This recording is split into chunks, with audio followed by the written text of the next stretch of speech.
Policemen, women of Reddit, what is the most horrifying situation you've been called to? Part 2. Please like and subscribe to support this channel. One of my first weekends on my own, got a call to assist EMS. Thinking no big deal, this is usually for extra hands or to help lift somebody. I get there and they say the door was open when they got there and the hallway is covered in blood. So I have to clear the house. As I enter the house, I notice the back door open and items from the house were on the back patio. Now I'm thinking home invasion. Call for backup and due to call volume 1 get told I have no backup. Just great. Now there are 2 directions to go, right towards the garage or left down the bloody hall. Knowing my destined location was the bloody hall, I had to clear the rest of the house first. So I do so, and it's terrifying thinking someone could be in there. Worst part is, I can hear my victim screaming for help.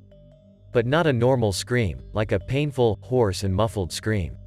By the time get to the end I find 2 locked doors. She's behind one of them, which could very well have the suspect as well. And the other I don't hear anything. So I end up kicking both in and only finding her. She was flayed open all over her body. Still alive. We got her extracted and she survived. Come to find out this was a house used for migrant workers. 15 people lived in a 3-bedroom house. One of the guys got fired and came to the house looking for the boss but found my victim. He assaulted her with a machete. Fled to Honduras directly after committing the act. I'll still never forget the screams or how much blood there was. And all as a rookie lol, I got a welcome aboard rook from my supervisor right afterwards. This story is about a friend of mine, though he's a firefighter and not a police officer. A house was on fire and they managed to pull a woman out safely, but she started screaming that her kids were still inside, so my friend headed back into the house.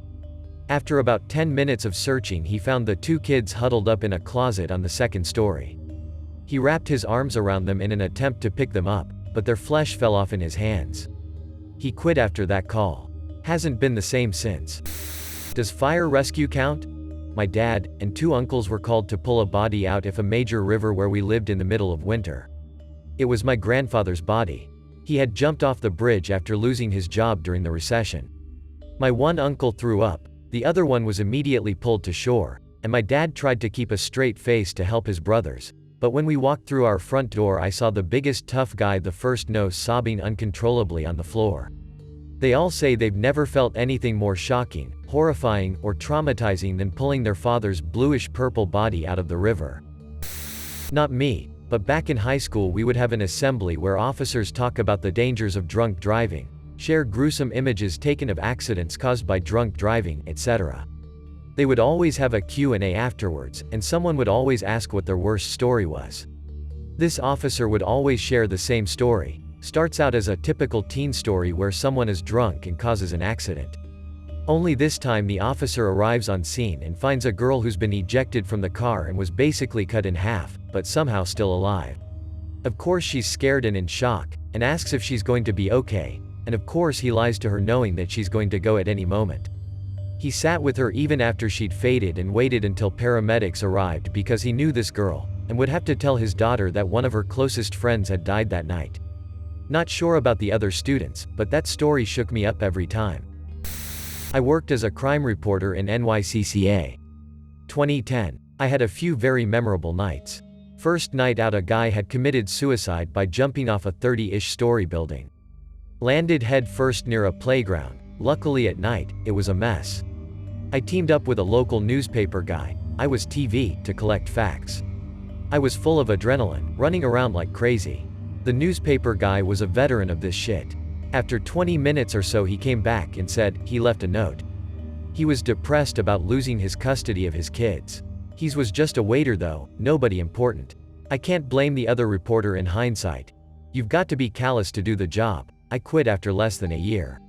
Suicide by subway. The body was in 3 separate pieces. It was taken out in 3 bags. Woman burned to death in her apt. Her upper torso literally looked like charred barbecue chicken.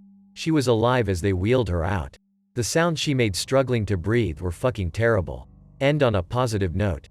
I responded to a shooting outside of a barber shop. Tons of cops and a few detectives. We, newspaper guy and I, get our shots. Shell casings, emergency vehicles, street signs, etc.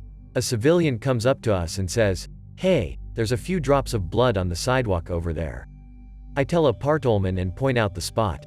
In no uncertain terms he calls me an idiot for showing him a ketchup splotch on the sidewalk. Partner and I follow the splotch, which keeps getting larger and larger, and begins to grow into a boot print, which leads us into a multi-story tenement building. The elevator floor is covered with blood and the elevator is out of order. It's a hot day, so my partner and I look at each other and resign ourselves to hauling ass up the stairs. We hit the 3rd floor and the air reeks of pennies. Outside of an apartment door there is a towel, a boot, and a ton of blood. Just as we get there, a partolman starts jogging down the hall towards us to kick us out. We had juiced beaten NYPD to the scene, got our shots and left. Turns out the guy had been shot in the leg, calf, and rather than wait around for someone to try a second time, he hopped his ass to a family member's house, wrapped the wound, and called himself an ambulance. He was laid up in the hospital but came out just fine. Obligatory, not a cop, but a former detention officer. Reposting something that happened to myself. I was working in a jail as a detention officer. I had just finished our morning routine of passing single-bladed shaving razors to our medical solitary tank when the control room radio's meth inmates were asking for help. BC, somebody cut themselves. Thinking nothing of it, I casually grab a band-aid and head back to the tank. Once back at the tank, I roll the doors and enter into the tank. Immediately the other inmates start yelling that, we'll call him, Mark, was losing his shit and to help him. I rush to his cell, which is number 10 of number 10 in the tank, so it was at the end, and across from number 5. I get to his cell, which the door had bars across it running vertically which you can fit nearly your entire arm through. Now, Mark is facing his mirror over the sink, repeatedly pronouncing, I gotta cut this bitch's name off my neck. To add, he is also holding the single blade from the razor which he broke open. I start trying to get his attention by saying his name. I had a good rapport with him, so I was hoping it would come in handy. Unluckily for myself though, it did. Mark turns around with blade in hand, makes eye contact with me, and in a single fluid motion, he slices himself from the left ear down to the middle of his throat. All while stating, I gotta get this bitch's name off my neck, repeatedly. Due to the location of the cut and having nicked his carotid artery, I got hit across the face with arterial spray, which then proceeded to spray all over the walls of his cell as well. After being in shock for a moment at what I just watched happen, I regained my senses and called for backup and called for an ambulance for a suicide attempt, even though I fully believe he just wanted his ex's name off his neck. To shorten it up now, my help arrives, we wrestle Mark to the ground and remove the blade from his grasp and apply pressure to his neck while waiting for the paramedics to get there. Mark gets sent to the North Texas State Hospital of Vernon for the criminally insane. Arrives back to jail a few weeks later and attempts the same thing 2 more times. Still has his life, luckily enough for him. After a few weeks, when Mark finally got back on his meds and things under control, he called me back to his new cell. This time it was to apologize for getting blood on me, and to thank me for saving his life. He also wanted to let me know on a personal level, that he had Hep C. He said he was honestly worried that he had ruined the man's life who had just saved his. I had gotten tested already and I'm Hep C free, thankfully. But I deeply appreciated the concern he had at that point. For him to say all of that really meant something. Dr. Schizophrenic Hep C inmate cuts neck with razor. I saved his life while being sprayed with blood on my face. A couple of years ago I was working in the trauma ICU when we had a suicide attempt gunshot to the head come in. The guy's head was wrapped up to his neck in ace wraps, and they took him to surgery just to change the dressing once before talking to his mother. The story was that he took his shotgun, walked far into a local field, and shot himself. He went under the chin, and completely missed his brain. Just shot his face off. He crawled through the field until someone found him at the side of the road, which must have looked like something out of The Walking Dead. His CT scan looked like an outlandish Star Wars alien. He was emergently trached at the scene, and his mother decided to withhold PEG tube placement to feed him or any reconstructive surgery. The surgery process would have taken years and been incredibly painful, and she said he had been unhappy and depressed for so long, and he wanted to end his life. That guy was on the most pain and sedative medications that I have ever seen in a patient.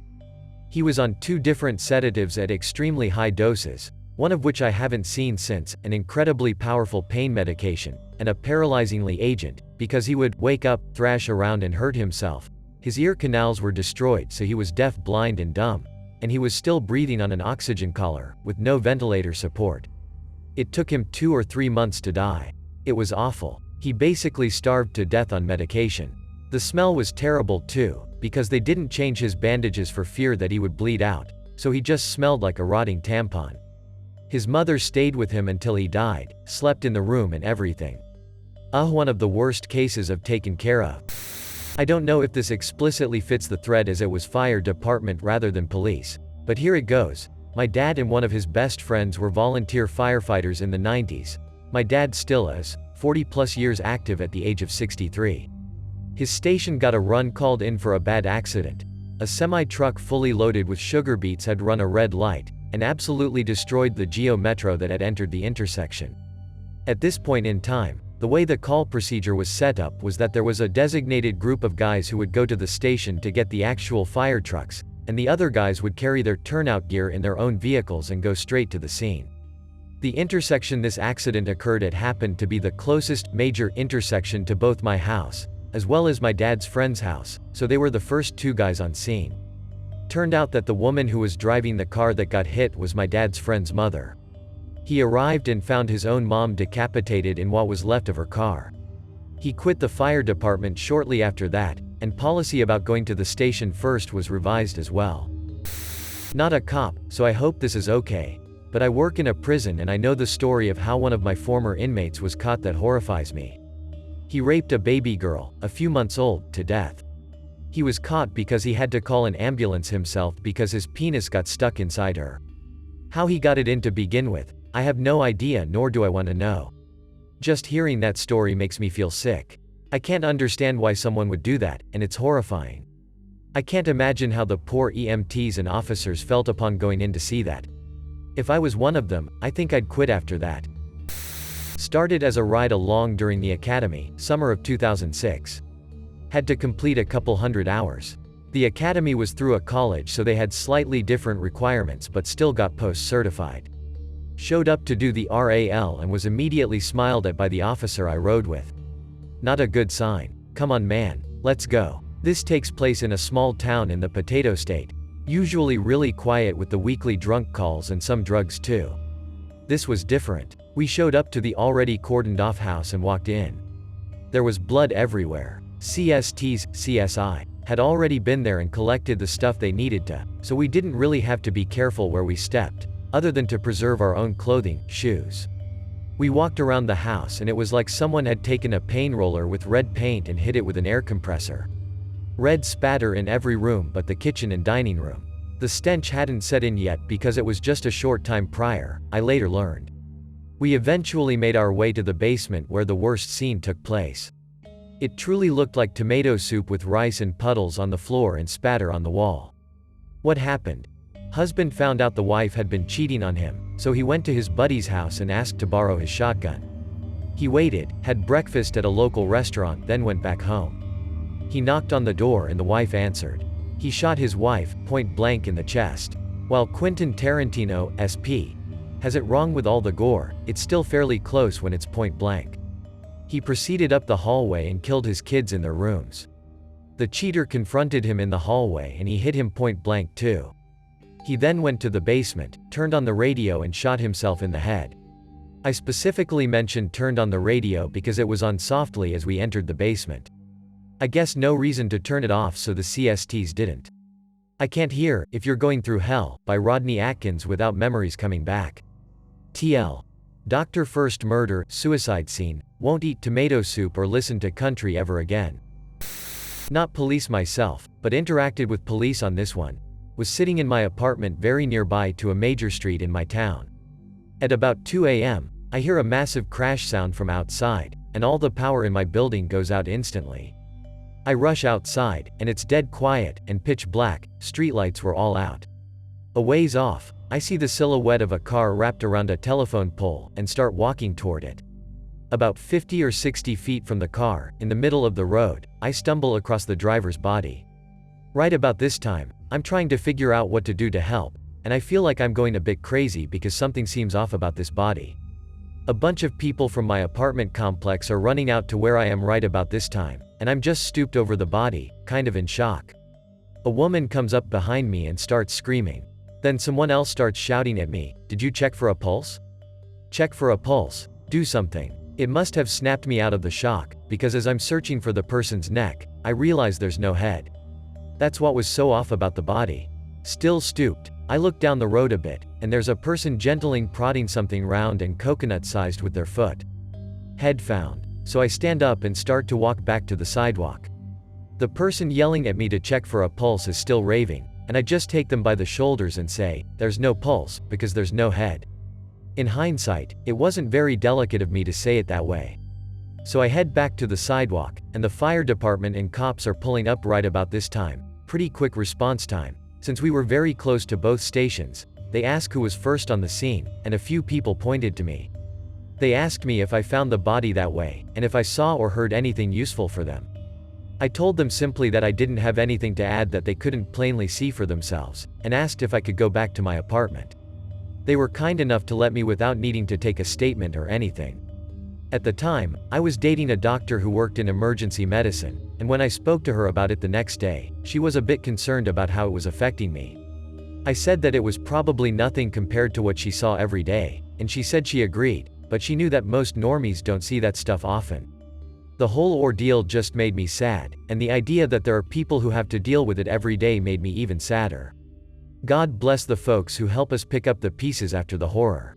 Firefighter here. Working with law enforcement, we got called for a suicide attempt. We have a 6'1" Russian woman in amazing shape that got hammered drunk and cut her left arm to shreds. We tried to hold her down, but she is crazy strong, super flexible. So I am holding that bleeding left arm and my fingers slide into the open cuts of her arm. I have gloves on, but Jesus, it's creepy, as she twists her arms around it trying to get free. She starts screaming, "My victory will be glorious," and cackling like some kind of satanic animal. So I'm struggling to get this arm tied down, and suddenly she just stops. Looks me dead in the face and says, "Where did you get those green eyes?" At this point she is on a stretcher with 6 to 8 cops and firefighters holding her down. Some of the cops don't have gloves on, so they don't want to mess with that bloody left arm. She slowly overcomes my strength and in slow motion reaches for my zipper of my pants. I can't stop her and my hands are covered in blood. She manages to unzip them, but I now have my ass up against the wall of the ambulance, so she can only get the tips of her fingers in my pants as she's straining to reach inside. We finally did get her tied down, but Jesus, it's one of my most memorable calls I've ever had. Cops said the same. I've gone on stuff way worse than this, but this always sticks in my mind as my fingers twisted around inside some lady's arm.